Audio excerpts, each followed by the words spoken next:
ಇವತ್ತು ನಮ್ಮ ಹೋರಾಟವನ್ನು ಮುಂದುವರಿಸ್ತೀರಿ. ಯಾವ ಪವಿತ್ರವಾದಂಥ ವಿಧಾನಸೌಧದಲ್ಲಿ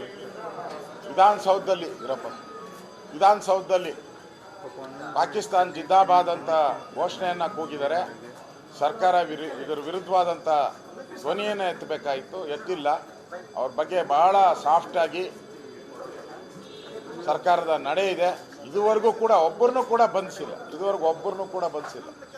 ಅಂದರೆ ಸರ್ಕಾರ ನೇರವಾಗಿ ಶಾಮೀಲಾಗಿರ್ತಕ್ಕಂಥದ್ದು ಇದರಲ್ಲಿ ಎದ್ದು ಕಾಣ್ತಾ ಇದೆ.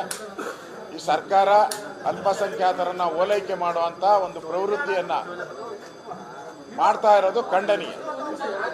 ಇವತ್ತು ಹೋರಾಟವನ್ನು ಮುಂದುವರಿಸ್ತಿದ್ದೀರಿ, ನ್ಯಾಯ ಸಿಗೋವರೆಗೂ ಹೋರಾಟ ಮುಂದುವರಿಸ್ತೀರಿ.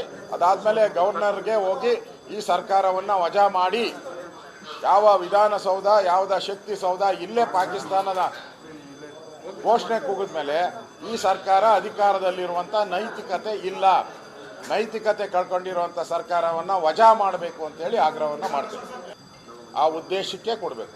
ದಾನ ಮಾಡುವಂಥ ಉದ್ದೇಶ ಏನು ಅಲ್ಪಸಂಖ್ಯಾತರು ಕೊಡುವಂತ ಬರ್ತಿದ್ರು. ಅದರಲ್ಲಿ ಒಂದು ಸರಿ ದಾನ ಸರ್ಕಾರಕ್ಕೆ ಕೊಟ್ಟ ಮೇಲೆ ಅದು ಸರ್ಕಾರದ ಆಸ್ತಿ, ಕರ್ನಾಟಕ ಸರ್ಕಾರದ ಆಸ್ತಿ. ಯಾರೇ ದಾನ ಕೊಟ್ಟರು ಕೂಡ ಆಕ್ಟ್ ಪ್ರಕಾರ, ಕಾನೂನು ಪ್ರಕಾರ ಸರ್ಕಾರದ ಆಸ್ತಿ. ಅದನ್ನು ಬೇರೆಯವ್ರು ಕೊಡೋಕ್ಕೆ ಬರೋದೇ ಇಲ್ಲ. ಈಗ ಯಾರೋ ದಾನ ಕೊಟ್ಟಿರ್ತಾರೆ, ಅವ್ರು ಬದುಕಿದಾರ. ಅದರಿಂದ ಇದರ ವಿರುದ್ಧವಾದಂಥ ಹೋರಾಟವನ್ನು ನಾವು ಮಾಡ್ತೀವಿ. ಹಾಕುವಂಥ ಪ್ರಯತ್ನವನ್ನು ಮಾಡಿದ್ರು. ಪದೇ ಪದೇ ಈಗ ವಿಧಾನಸೌಧದಲ್ಲಿ ಪಾಕಿಸ್ತಾನ್ ಜಿಂದಾಬಾದ್ ಅಂತ ಘೋಷಣೆ ಕೂಗಕ್ಕೆ ಕಾಂಗ್ರೆಸ್ ಸರ್ಕಾರ ಅವಕಾಶವನ್ನು ಮಾಡಿಕೊಟ್ಟು ಈಗ ಮತ್ತೊಂದು ಎಡವಟ್ಟನ್ನು ಮಾಡಿದ್ದಾರೆ. ಸುಮಾರು 500 ಕೋಟಿಗೂ ಹೆಚ್ಚು ಬೆಲೆ ಬಾಳೋ ಅಂತ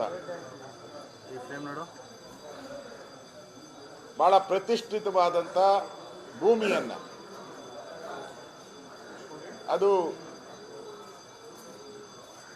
ಭಾಳ ಮೈನ್ ರೋಡಲ್ಲಿರುವಂಥದ್ದು, ಟೌನ್ ಹಾಲಿಂದ ಬರೋವಂಥ ಮೈಸೂರು ರೋಡ್ಗೆ ಜಾಯ್ನ್ ಆಗುವಂಥ ರಸ್ತೆಯ ಪಕ್ಕದಲ್ಲಿ ಬರ್ತಕ್ಕಂಥದ್ದು, 100 ವರ್ಷ ಇತಿಹಾಸ ಇರತಕ್ಕಂಥದ್ದು, ಪಶುಸಂಗೋಪನಾ ಇಲಾಖೆಗೆ ಸಂಬಂಧಪಟ್ಟಂಥದ್ದು.